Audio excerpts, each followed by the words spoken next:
네, 안녕하십니까. 동학개미 구독자 여러분들, 성북개미입니다. 오늘 대한전선 방송 드려보도록 하겠습니다. 코드번호 001440이 되겠습니다.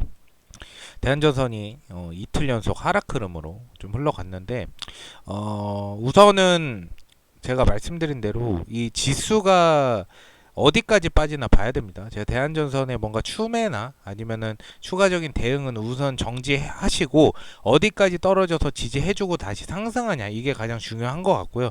아직까지는 하락 흐름이라고 단정 짓기는 애매해요. 왜냐면 상승할 때도 적어도 최소 3일에서 길게는 2주까지, 영업일로부터 한 10일 정도까지는 봐줘야 되고요. 하락해도 똑같습니다. 얘가 이제 요런 식으로 하락 흐름, 요거는 이제 하락 흐름이 맞거든요. 근데 이 뒤를 보시면 요런 패턴들이 있어요. 간혹가다 요런 거는 하락 흐름이 맞거든요. 근데 요런 부분은 하락 흐름이라고 하기가 좀 애매해요. 그러니까 여기서 이제 상승하는 부분에서 이렇게 하락했다고 해서 이제 하락으로 빠지겠구나라고 단정짓긴 애매해요. 요런 게 이제 하락 흐름이죠. 그러니까 어느 정도 보다가 얘가 좀 하락 흐름으로 떨어질 것 같은데, 여기서 만약에 10일 이상 떨어졌다라고 하면 우리가 평균 5일선하고 10일선 있죠. 하락으로 움직이게 되면은 이제 하락을 했다라고 우리가 가정을 해볼 수가 있는 거예요. 그래서 이렇다가 갑자기 다시 상승하는 경우도 있기 때문에 최소 3일에서 5, 그러니까 캔들 자체를 3개에서 10개 캔들 사이는 좀 봐줘야 얘가 하락 흐름으로 이제 하락할 수도 있겠구나를 우리가 단정 지을 수 있는 거니까요. 크게 아직까지는 걱정할 필요는 없을 거라고 생각해요. 왜냐면 지수가 하락하는데 사실 어쩌겠어요. 이 모멘텀도 없고 이슈도 당장에 나올 게 없기 때문에 하락을 한 것이다, 이렇게 보면 될 것 같고요.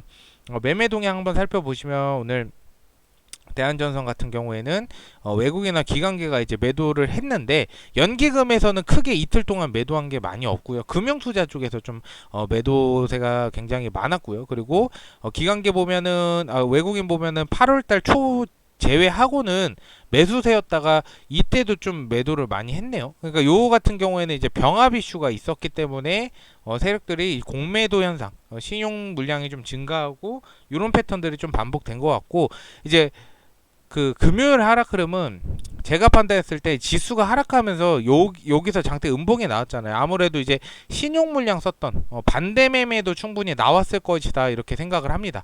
그렇다 보니까 주가가 하락을 하였다. 보통은 이제 지수가 이렇게 급격하게 하루에 10%에서 20% 사이가 빠지면 반대 매매가, 고점에 물리신 분들은 반대 매매라는 게 이루어져요. 돈을 갚지 못하면 기존에 있는 담보로 받은 주식이 팔려 나가면서 이 반대 매매가 이루어지는데, 이런 게 충분히 일어나지 않았을까, 이렇게 싶습니다. 보통 이제 바닥에 있는 종목 장점이 안정적이죠. 왜냐하면은 더 떨어질 바닥이 없으니까 안정적이다라고 판단할 수 있는데, 반대로 고점에 물려있는 사람들한테는 악재예요, 바닥에 있는 게. 왜냐하면 바닥에 있는 걸 계속 지속적으로 가면 그만큼 잔고가 140% 이상을 유지 못하면 막 135%나 120% 이렇게 된다 하면은 나머지 퍼센트를 갚아야 됩니다.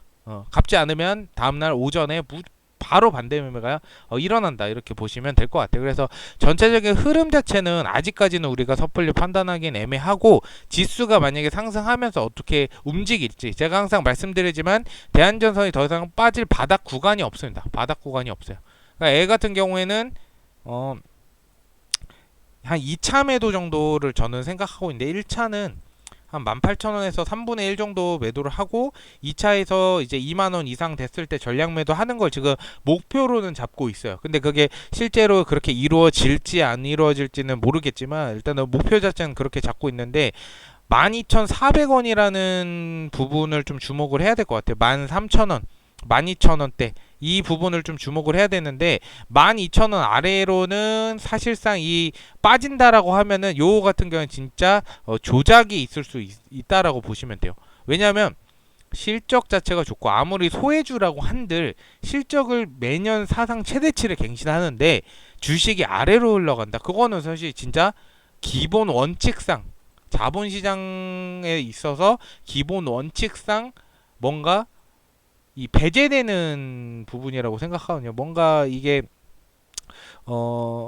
그 제가 봤을 때는 뭔가 세력들의 주저, 외부의 어떠한 뭔가 힘이 있지 않고서야 실적이 사상 가치를 찍는데 이렇게 하락한다는 거는 굉장히 모순이 있다. 그냥 그렇게 생각을 합니다. 그래서 우선 실적 자체가 탄탄하고 좋으니까요. 일단은 한번 버텨보자. 이렇게 말씀을 좀 드리고 싶습니다. 우선적으로는 이 이평선 같은 경우에도 21선이 61선하고 121선하고 좀 이런 맞닿는 구간이 생겨야지만 굉장히 안정적 폭으로 올라올 수가 있다. 그래서 대한전선 같은 경우에는 제가 봤을 때 1차적으로는 15,000원을 넘겨줘야 되는데 15,000원을 넘기려면 우상향 패턴이 나오면서 13,000원 넘을 때 거래량 터지면서 14,000원까지 이런 식으로 한 번에 넘겨줘야 돼요. 그래야지 21선이 한순간에 60이라고 121선하고 만나면서 15,000원을 돌파를 해준다라고 했을 때는 아무래도 거래량 자체가 매물대가 이 15,000원부터 18,000원 구간까지는 크게 없습니다. 한번 우리 볼까요?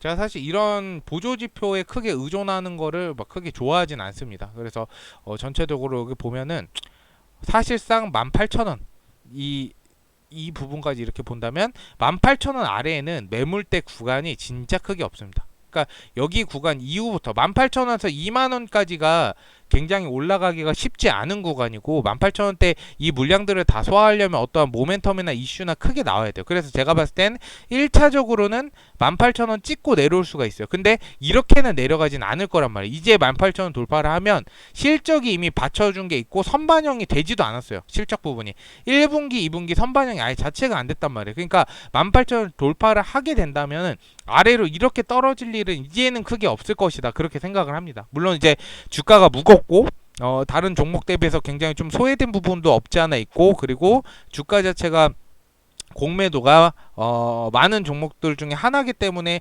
떨어지지만 올라갈 때는 진짜 무섭게 급속도로 올라갈 때는 무섭게 올라갈 것이다. 요거 하나는 제가 여러분들한테 말씀을 드릴 수가 있을 것 같아요. 그래서 2만원 구간 이상에 물려 계신 분들은 그냥 제 개인적인 판단은 이 평단가를 낮춘다? 약간 요런 개념보다는 그냥 중장기적으로 내가 얘는 비중을 높여가면서 그냥 적금 든다, 약간 요런 개념으로 접근해야지 뭔가 평단가 낮추고 뭔가 비중을 완전 높여가지고 얘를 올라가면 바로 팔 거야 라고 급박하게 생각하는 순간 사실 대한전선은 견디기가 힘들어요. 왜냐하면 기대를 준 만큼 에는 실망감을 많이 주는 종목이기도 해요. 그래서 굉장히 어려운 종목이고, 제가 옛날부터 한 가지 말씀드린 게 대한전선에서 수익 보고 탈출을 하시면 고점에 예를 들어서 2만원 이상에 물려 계시는데 대한전선 만약에 이 이후에 수익 보고 탈출했다 그러면 요거 하나는 제가 장담 드릴 수 있는 게 다른 종목 어떤 종목을 들어가선 그분은 수익 보실 수가 있는 분이라고 저는 생각을 합니다.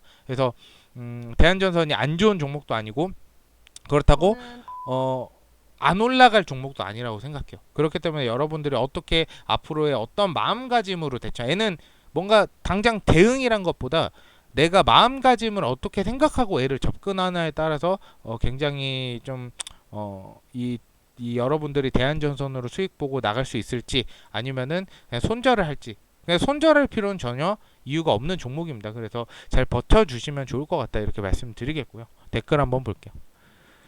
감사합니다. 영환님, 기현님 감사드리고요. 혜정님 감사드리고, 아마 이 지금 카페에 가입하신 분들도 일단 이제 김지혁 전문가 보고 오신 분들도 많지만 대한전선 물려 계신 분들도 꽤 많을 거예요. 네. 거래량이 이분 말씀 잘하신 게 거래량이 아예 여기서부터 많이 없어요. 그러면 문제가 있는 거예요. 근데 거래량이 중간중간 터지면서 주가가 상승하는 구간은 세력들이 확실히 존재를 한다는 것이다. 이렇게 보면 될 것 같습니다. 그렇죠. 근데 오히려 실적 부분은 이건 실적이 좋아지고 있는 거죠. 뭐 역대급 이게 판단할 수가 없는 거예요. 그러니까 실적이 안 좋았다가 좋아지는 기업이기 때문에 좋다라고 표현을 하는 겁니다. 실적 반영을 안 하는 거는 오히려 상승할 땐 더 좋아요. 나중에 하락하진 않은, 어느 정도 고점을 찍고 여기서 횡보를 한다고 하면은 기간 조정이 오는 거예요. 가격 조정이 오는 것보다 기간 조정 올 확률이 높다. 기간 조정 같은 경우에는 이런 가격 조정이 아니라 이렇게 상승하고 나서 이렇게 기간 조정 오는 거 있죠. 이렇게 올 가능성이 더 높다라는 것이죠. 질문 잘 해주셨습니다. 네, 감사합니다. 대응 잘 한번 해보자고요. 많이 힘드실 것 같지만 잘 버텨주시면 좋을 것 같습니다.